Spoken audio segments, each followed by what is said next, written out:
মৰমৰ ছাত্ৰ ছাত্ৰীসকল, আগৰ ভিডিঅ'ত আমি 3.2 লৈকে আলোচনা কৰিছিলোঁ। আজিৰ ভিডিঅ'ত আমি আলোচনা কৰিম পক্ষান্তৰিত মৌলিক অক্ষৰ। যিসকলে আগৰ ভিডিঅ' চোৱা নাই তেওঁলোকে প্ৰথমতে আগৰ ভিডিঅ' চাই তাৰপিছতহে এই ভিডিঅ'টো চাবা, ঠিক আছে? তো পক্ষান্তৰিত মৌলিক অক্ষৰ মানে কি? যে পক্ষান্তৰিত মৌলিক অক্ষৰত আমি কি কৰোঁ, যিটো আমাৰ মৌলিক অক্ষৰ দিয়া থাকে সেই মৌলিক অক্ষৰ শাৰীবিলাকক আমি স্তম্ভলৈ পৰিৱৰ্তন কৰোঁ, নহ'লে নাইবা যিবিলাক আমাৰ স্তম্ভ থাকে সেইবিলাকক আমি শাৰীলৈ পৰিৱৰ্তন কৰোঁ। পৰিৱৰ্তন কৰিলে আমি কি পাই যাম? পক্ষান্তৰিত মৌলিক অক্ষৰ পাই যাম। বুজি পাইছা না? এইটো হ'ল ৰ' মানে হ'ল শাৰী, আৰু কলম মানে হ'ল স্তম্ভ। মানে শাৰীবিলাকক স্তম্ভ বনাব লাগে, নহ'লে স্তম্ভবিলাকক শাৰী বনাব লাগে। আৰু ইয়াক কিহেৰে বুজোৱা হয়? এ ডেছ বা এৰ ওপৰত টিৰে বুজোৱা হয়। পক্ষান্তৰিত মৌলিক অক্ষৰক এ ডেছ বা এৰ ওপৰত টিৰে বুজোৱা হয়, ঠিক আছে? আমি এটা এক্সাম্পলৰ সহায়ত ভালকৈ আৰু বুজি পাম। যে এই এটা মৌলিক অক্ষৰ লৈছোঁ, ধৰি লোৱা যে 2, 3, 4, 5, ঠিক আছে? তেনেহ'লে ইয়াৰ পক্ষান্তৰিত মৌলিক অক্ষৰ কি হ'ব? যে যদি এ ডেছ বাহিৰ কৰোঁ তেনেহ'লে ইয়াত যিটো স্তম্ভ আছে 2, 4, এইটোক আমি শাৰী বনাব লাগিব। 2, 4 স্তম্ভক শাৰী বনাই দিলোঁ, আকৌ এইটো স্তম্ভক কি বনাব লাগিব? শাৰী বনাই দিব লাগিব। তেনেহ'লে কিমান হ'ব? 3, 5। বুজি পাইছা না? তুমি স্তম্ভক শাৰী বনাব লাগিব, নহ'লে শাৰীক স্তম্ভ বনাব লাগিব। যদি আমি শাৰীক স্তম্ভ বনাওঁ তেনেহ'লে কি হ'ব? ইয়াত আমি কি কৰিছিলোঁ? স্তম্ভক শাৰী বনাইছিলোঁ। এতিয়া যদি শাৰীক স্তম্ভ বনাওঁ তেনেহ'লে ইয়াত হ'ব 2, 3, ইয়াত কিমান হ'ব? ইয়াত আছিল শাৰী কিমান আছিল? 2, 3 স্তম্ভ বনাই দিলোঁ। 4, 5 শাৰী আছিল, 4, 5ক যদি আমি স্তম্ভ বনাই দিওঁ একে পাম। বুজি পাইছা না? আনচাৰ কিন্তু আমি একে পালোঁ। তেনেহ'লে পক্ষান্তৰিত মৌলিক অক্ষৰ মানে হ'ল যে শাৰীক স্তম্ভ বনাব লাগিব, নহ'লে স্তম্ভক শাৰী বনাব লাগিব। চিম্পল কথা, ঠিক আছে? নিশ্চয় বুজি পাইছা? ইয়াতে চাবা যে কোনো এটা মৌলিক অক্ষৰ যদি ঘাত m/n হয় তেনেহ'লে পক্ষান্তৰিত যিটো মৌলিক অক্ষৰ আমি বাহিৰ কৰিম সেইটোৰ ঘাত হ'ব n/m। বুজি পাইছা না? এইটোৰ ওলোটা প্ৰথমত হ'ব m/n হ'লে n/m হ'ব ইয়াৰ ঘাত। বুজি পাইছা না? কোনো এটা মৌলিক অক্ষৰ ঘাত যদি m/n হয় তাৰ পক্ষান্তৰিত মৌলিক অক্ষৰ ঘাত হ'ব n/m, ঠিক আছে? বুজি পাইছা? এতিয়া পক্ষান্তৰিত মৌলিক অক্ষৰ কিছুমান ধৰ্ম আছে, সেই ধৰ্মকেইটা আমি চাম। তো পক্ষান্তৰিত মৌলিক অক্ষৰ এইকেইটা হ'ল ধৰ্ম। প্ৰথম ধৰ্মটোত কৈছে যদি কোনো এটা মৌলিক অক্ষৰ তুমি ডেছ বাহিৰ কৰা, তাৰপিছত যদি আকৌ এবাৰ ডেছ বাহিৰ কৰা, তাৰমানে দুবাৰ যদি পক্ষান্তৰিত মৌলিক অক্ষৰ বাহিৰ কৰা তেনেহ'লে তুমি প্ৰথম সেই আগৰ মৌলিক অক্ষৰটো পাবা। বুজি পাইছা না? 2 নম্বৰত কৈছে যে কোনো এটা মৌলিক অক্ষৰৰ লগত যদি এটা স্কেলাৰ পূৰণ কৰি তাৰ পক্ষান্তৰিত মৌলিক অক্ষৰ বাহিৰ কৰা, আৰু এক্সট্ৰাকৈ যদি সেই মৌলিক অক্ষৰ পক্ষান্তৰিত মৌলিক অক্ষৰ বাহিৰ কৰি তাৰ লগত যদি স্কেলাৰ পূৰণ কৰা সেয়াকে পাবা। 3 নম্বৰত কৈছে যে দুটা মৌলিক অক্ষৰ যোগ কৰি যদি পক্ষান্তৰিত মৌলিক অক্ষৰ বাহিৰ কৰি যি পাবা বেলেগ বেলেগকৈ, সেই মৌলিক অক্ষৰ দুটাৰ যদি বেলেগ বেলেগকৈ পক্ষান্তৰিত মৌলিক অক্ষৰ বাহিৰ কৰি যোগ কৰা একে পাবা। 4 নম্বৰত কৈছে দুটা মৌলিক অক্ষৰ পূৰণ কৰি যদি পক্ষান্তৰিত মৌলিক অক্ষৰ বাহিৰ কৰা, আৰু বাহিৰ কৰাৰ পিছত বেলেগ বেলেগকৈ পক্ষান্তৰিত মৌলিক অক্ষৰ বাহিৰ কৰি দ্বিতীয়টোৰ আগত প্ৰথমটোৰ পিছত পূৰণ কৰিলে সেয়াকে পাবা। বুজি পাইছা না? এতিয়া এক্সাম্পল 20 নম্বৰটো আমি কৰিম, চাবা। এক্সাম্পল 20 নম্বৰটো কৰিলে আৰু এই যিবিলাক ধৰ্ম আছে ভালকৈ ক্লিয়াৰ হ'ব। চাবা ইয়াত কি কৈছে যে এ দিয়া আছে, বি এটা মৌলিক অক্ষৰ, দুটা মৌলিক অক্ষৰ দিয়া আছে, আমাক দেখাব লাগে এই তিনিটা, ঠিক আছে? এতিয়া এক্সাম্পল আমি 20 কৰিম। তো এক্সাম্পল 20ত প্ৰথমটো আমাক দেখাব দিছে যে এৰ পক্ষান্তৰিত মৌলিক অক্ষৰ বাহিৰ কৰি আকৌ পক্ষান্তৰিত মৌলিক অক্ষৰ বাহিৰ কৰিলে আমি এই মৌলিক অক্ষৰটো পাম। তো প্ৰথমতে আমি লেফ্ট হেণ্ড চাইড প্ৰথমতে আমি কি কৰিম? এ ডেছ বাহিৰ কৰিম। তেনেহ'লে এ ডেছ কি হ'ব? যিকেইটা স্তম্ভ আছে সেইকেইটাক আমি শাৰী বনাই দিম। তেনেহ'লে 3, 4 আমি স্তম্ভ আছিল শাৰী বনাই দিলোঁ। তাৰপিছত কি হ'ব? √3, 2, তাৰপিছত 2, 0 পালোঁ। এইটোৰ আকৌ ডেছ কৰিব লাগিব, এই ডেছৰ ডেছ। তো এইখিনিক যদি আকৌ ডেছ কৰোঁ তেনেহ'লে যিটো আমাক স্তম্ভ আছিল সেইটোক আমি শাৰী বনাব লাগিব। 3, √3, 2 এইটো স্তম্ভ আছিল, ইয়াক আমি শাৰী বনাই দিলোঁ। 4, 2, 0 4, 2, 0 চোৱাচোন এই মৌলিক অক্ষৰ পাইছোঁ নেকি? 3, √3, 2 3, √3, 2 4, 2, 0 4, 2, 0 তাৰমানে কি পালোঁ? আমি এই মৌলিক অক্ষৰ পালোঁ, হয়নে নহয়? প্ৰমাণ হৈ গ'ল। 2 নম্বৰটোত কি কৈছে চোৱা। 2 নম্বৰত দেখাব লাগে দুটা মৌলিক অক্ষৰ যোগ কৰি পক্ষান্তৰিত মৌলিক অক্ষৰ বাহিৰ কৰিলে যিমান হ'ব বেলেগ বেলেগকৈ পক্ষান্তৰিত মৌলিক অক্ষৰ বাহিৰ কৰি যোগ কৰিলেও সিমান হ'ব, হয়নে নহয়? প্ৰথমতে তেনেহ'লে আমি a + b বাহিৰ কৰিম। a + b কিমান হ'ব? 3 + 2 5, √3 - 1 √3 - 1 2 + 2 4 4 + 1 5 2 + 2 4 0 + 4 4, ঠিক আছে? এতিয়া সিফালে লিখিব লাগিব, ইয়াত ঠাই নাই।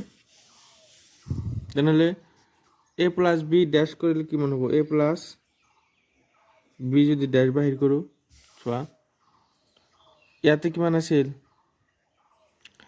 5 5 এইটো স্তম্ভক ইয়াক আমি শাৰী বনাই দিম। 5 5 তাৰপিছত আছিল √3 -1 4, হয় না? তাৰপিছত আছিল 4 4, যিকেইটা স্তম্ভ আছিল সেইকেইটাক আমি শাৰী বনাই দিলোঁ। এতিয়া আমাক কৈছে যে বেলেগ বেলেগকৈ পক্ষান্তৰমূলক কক্ষ বাহিৰ কৰি যোগ কৰিব লাগিব। তেনেহ'লে এ ডেছ কিমান হ'ব চোৱা। যদি আমি এ ডেছ বাহিৰ কৰোঁ, ইয়াতে কিমান আছিলে? 3 4 স্তম্ভ আছিলে, ইয়াক আমি শাৰী বনাই দিম। 3 4, তাৰপিছত আছিল √3 2, √3 2 2 0, এইটো হ'ল এ ডেছ। বি ডেছ কিমান হ'ব চোৱা। 2 1, ইয়াত হ'ল 2 1 -1 2 2 4, ঠিক আছে? যিকেইটা স্তম্ভ আছিল সেইকেইটাক আমি শাৰী বনাই দিলোঁ। এতিয়া এ ডেছ প্লাছ বি ডেছ বাহিৰ কৰিব লাগিব। তো 3 + 2 5, 4 + 1 5, √3 - 1, √3 - 1, 2 + 2 4, 2 + 2 4, 0 + 4 4, ঠিক আছে? তেনেহ'লে চোৱা, এইটো যদি আমি লেফ্ট হেণ্ড সাইড লওঁ, তেনেহ'লে এইটো যদি ৰাইট হেণ্ড সাইড লওঁ, একে পালোঁ। এতিয়া left hand side equal to right hand side, ঠিক আছে? আমি কি পালোঁ? একে পালোঁ। তেনেহ'লে 2 নম্বৰটো হৈ গ'ল। এতিয়া 3 নম্বৰত কৈছে যে কে বি হোল ডেছ ইনটু কে ইনটু বি ডেছ। তেনেহ'লে আমি প্ৰথমত ইয়াতে বি ডেছ বাহিৰ কৰিব লাগিব। বি ডেছ কিমান হ'ব চোৱা। 2 1 2 1 -1 2 2 4, বি ডেছ বাহিৰ কৰিলোঁ। এতিয়া এইটো আমি বি ডেছ পাই গ'লোঁ। এতিয়া আমাক কি লাগিব? কে ইনটু বি, কে ইনটু বি। তেনেহ'লে কে বি আমি ইয়াত লিখি ল'ম 2 -1 2 1 2 4। তো কে বিৰ লগত, বিৰ গোটেইকেইটা মনৰ লগত পূৰণ হ'ব। তেনেহ'লে কিমান হ'ব? 2k -k 2k k 2k 4k, ঠিক আছে? এতিয়া এই যিটো কে বি পালোঁ, কে বিৰ পক্ষান্তৰিতমূলক আমাৰ বাহিৰ কৰিব লাগিব। কে বি ডেছ, ইয়াত কি হ'ব? কে বি লিখা, কে বি পালোঁ আমি। কে বিৰ পক্ষান্তৰিতমূলক আমি বাহিৰ কৰিম। কিমান হ'ব?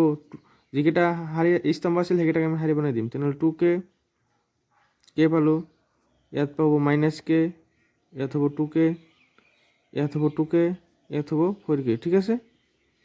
এটা আমি কিমান বাহিৰ কৰিলোঁ? লেফ্ট হেণ্ড সাইড বাহিৰ কৰিলোঁ। লেফ্ট হেণ্ড সাইড পালোঁ। এতিয়া ৰাইট হেণ্ড সাইড কিমান হ'ব চাবা। ৰাইট হেণ্ড সাইডত কি কৈছে? কে বি ডেছ, কে বি ডেছৰ লগত কে পূৰণ কৰিব লাগিব। ইয়াত আমি বি ডেছ বাহিৰ কৰি থৈছোঁৱে, এইটোৰ লগত জাষ্ট কে পূৰণ কৰি ল'ব। কে বি ডেছ 2 1 -1 2 2 4, হয় নহয়? বি ডেছৰ ভেলু বহাই দিলোঁ, ইয়াৰ লগত জাষ্ট কে পূৰণ কৰিম। তেনেহ'লে কিমান পাম? 2k, ইয়াত হ'ব k, ইয়াত হ'ব -k, ইয়াত হ'ব 2k, ইয়াত হ'ব 2k, ইয়াত হ'ব 4k। চোৱাচোন, লেফ্ট হেণ্ড সাইড আৰু ৰাইট হেণ্ড সাইডে কি হৈছে নেকি? এইটো হ'ল left hand side, 2k 2k k একে পাইছোঁ আমি, হয়নে নহয়? তেনেহ'লে আমি কি লিখিব পাৰিম? Left hand side equal to right hand side, ঠিক আছে? তেনেহ'লে এক্সাম্পল যিটো 20 আছিল, 20 গোটেইকেইটা হৈ গ'ল, হয় নহয়? 20 গোটেইকেইটা হৈ গ'ল। এতিয়া আমি এক্সাম্পল 21 চাম। তো 21ত কি কৈছে? এ মৌলক সুধি আছে, বি মৌলক সুধি আছে। আমাক দেখাব লাগে এ ইনটু বি কৰি তাৰ যিটো পক্ষান্তৰিতমূলক হ'ব সেইটোৰ লগত বি ডেছ এ ডেছ। তেনেহ'লে প্ৰথমত আমি এ ইনটু বি বাহিৰ কৰিম। তো এ ইনটু বি কৰিলে কিমান হ'ব? ইয়াত আমি লিখি লৈছোঁ 2 4 5 আৰু বিৰ মান হ'ল 1 3 -6। পূৰণ কৰিলে কিমান হ'ব চাবা। -2 × 1 -2, হয় নহয়? যিহেতু এটাই শাৰী আছে, এইটোৰ লগত এইটো পূৰণ, এইটোৰ লগত এইটো পূৰণ। ইয়াত কিমান হ'ব? -6 প্লাছ 6 2 12, ঠিক আছে? 4 × 1 4, 4 × 3 12, 4 into 6 26 24 5 into 1 5 5 into 3 15 5 into minus 6 30 এটা আমি পাই গেলো এ বি এতিয়া এই এ বিৰ পক্ষান্তৰিতমূলক বাহিৰ কৰিব লাগিব কিমান হ'ব চাবা এ বি পক্ষান্তৰিতমূলক স্তম্ভবিলাক আমি শাৰী বনাই দিম তেনেহ'লে মাইনাছ 2 4 5 এইটো স্তম্ভ আছে শাৰী বনাই দিম মাইনাছ 2 4 5 মাইনাছ 6 12 15 12 মাইনাছ 24 মাইনাছ 30 ঠিক আছে যিকেইটা আমাৰ স্তম্ভ আছিল শাৰী বনাই দিলোঁ মাইনাছ 2 4 5 স্তম্ভ আছিল শাৰী বনাই দিছোঁ মাইনাছ 2 4 5 মানে এনেকৈ যিবিলাক আছিল সেইবিলাক আমি এনেকৈ লিখিছোঁ ঠিক আছে তেনেহ'লে এইটো হ'ল লেফ্ট হেণ্ড ছাইড এতিয়া ৰাইট হেণ্ড ছাইডৰ কাৰণে আমাক কি বাহিৰ কৰিব লাগিব বি ডেছ বাহিৰ কৰিব লাগিব আকৌ এ ডেছ বাহিৰ কৰিব লাগিব হয়নে নহয় তেনেহ'লে আমি ইয়াত লিখিছোঁ বি ডেছ বি আছে কি 1 3 মাইনাছ 6 তেনেহ'লে শাৰী যিটো স্তম্ভ আছে 1 এটা স্তম্ভ তেনেহ'লে 1 লিখিম ফাৰ্ষ্টত তাৰপিছত কি লিখিম এইটো শাৰীমূলক হয় নে নহয় শাৰীমূলক যিহেতু এক স্তম্ভ বনাই দিম তেনেহ'লে 1 3 মাইনাছ 6 আৰু এ ডেছ কিমান হ'ব চাবা এ ডেছটো কি আছে স্তম্ভমূলক ইয়াক শাৰীমূলক বনাই দিম তেনেহ'লে মাইনাছ 2 4 5 ঠিক আছে তেনেহ'লে এতিয়া B into B dash into a ডেছ এইটো হ'ল ৰাইট হেণ্ড ছাইড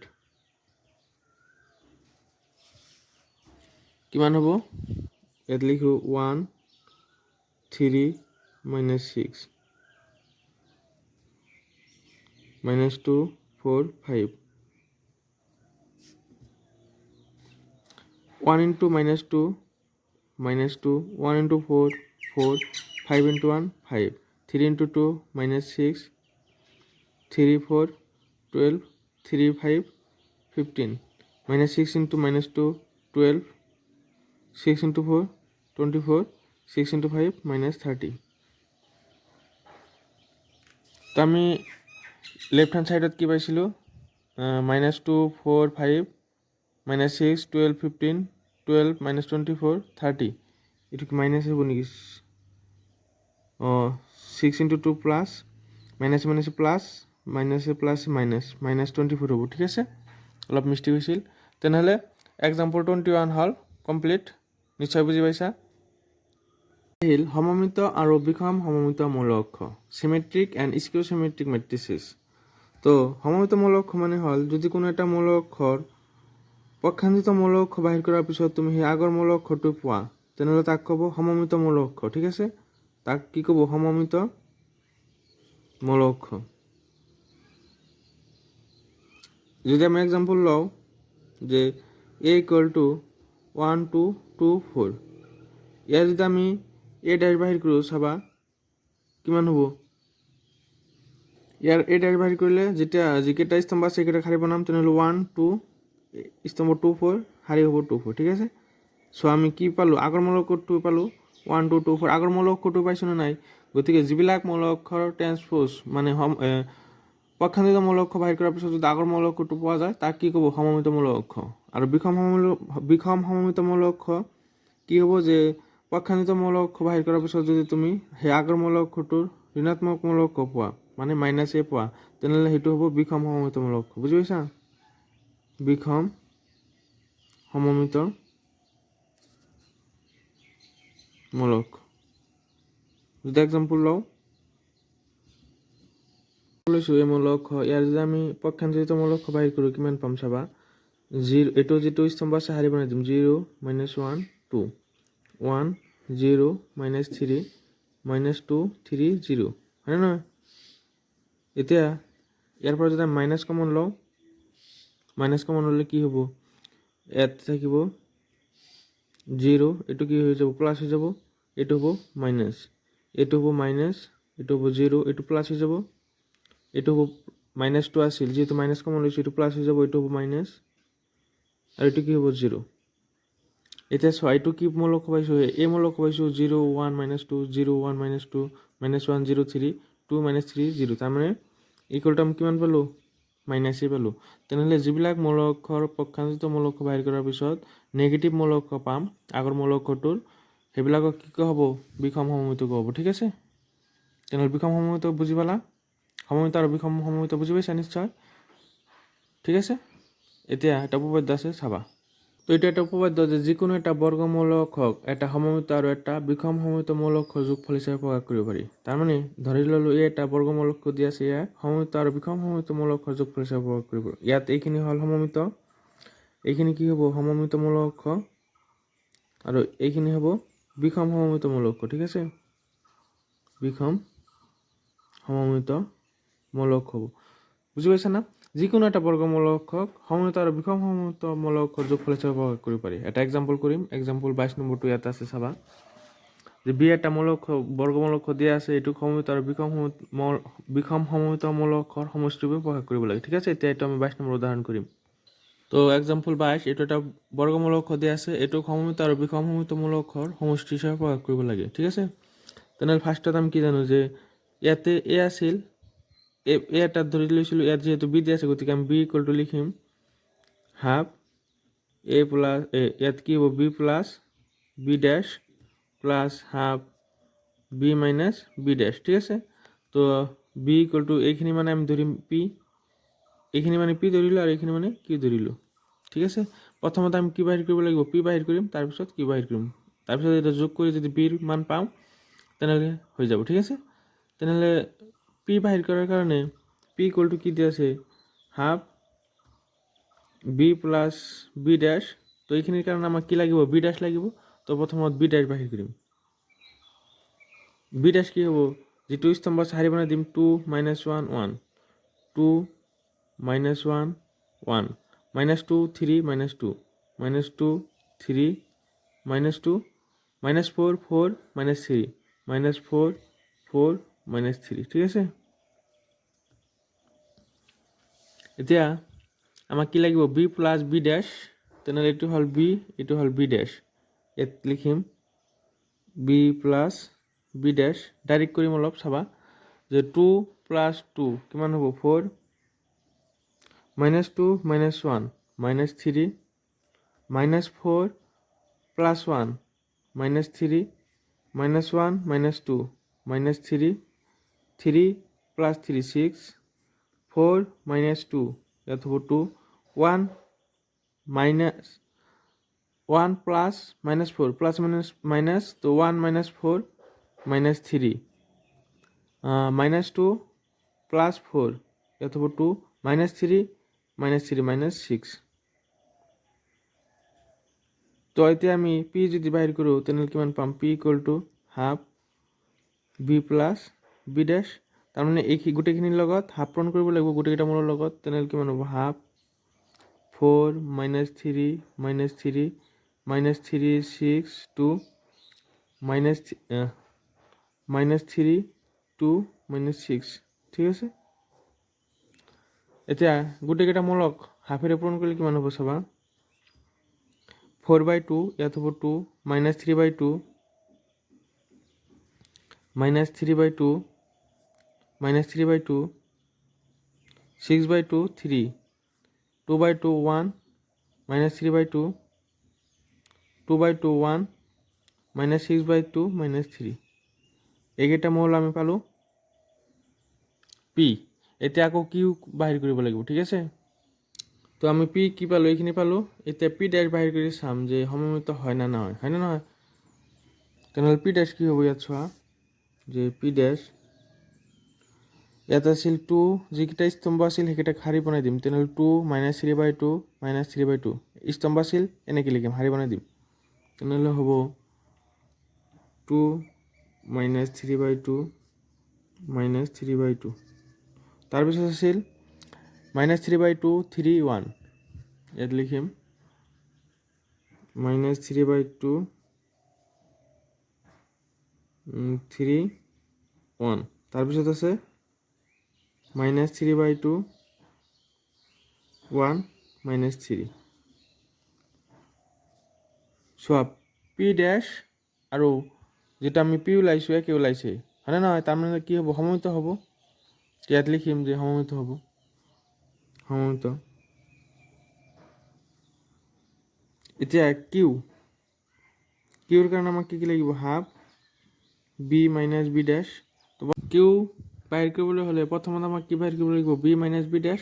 তো এইটো হ'ল বি, এইটো হ'ল বি ডেছ। তো বিৰ পৰা বি ডেছ মাইনাছ কৰিলে কিমান হ'ব চাবা, 2 - 2 0, -2 -1 +1, তেনেহ'লে ইয়াত কিমান হ'ব, -1, -4 -1 -5, ঠিক আছে। -1 -1 +2, 2ৰ পৰা 1 গ'লে থাকিব 1, 3 - 3 0, 4 - -4 -2, তেনেহ'লে কিমান হ'ব 6, 1 - 4 ইয়াত হ'ব 3, 5 হ'ব 5, 1 + 4 5, -2 -4 -6 -3 +3 0, ঠিক আছে। এতিয়া আমাক কিউ ইকুৱেল টু কিমান হ'ব, হাফ ইনটু এইটো, half into B minus B dash. তেনেহ'লে বি মাইনাছ বি ডেছ কি পাইছোঁ, এইটো ডাইৰেক্ট ইয়াত লিখি দিম যে 0 1 5 -1 0 -6 -5 6 0 ইকুৱেল টু কিমান হ'ব চাবা, ইয়াত হ'ব 0, ইয়াত হ'ব -হাফ, ইয়াত হ'ব -5/2, তাৰপিছত 1/2 0 6/2, ইয়াত হ'ব 3, 5/2,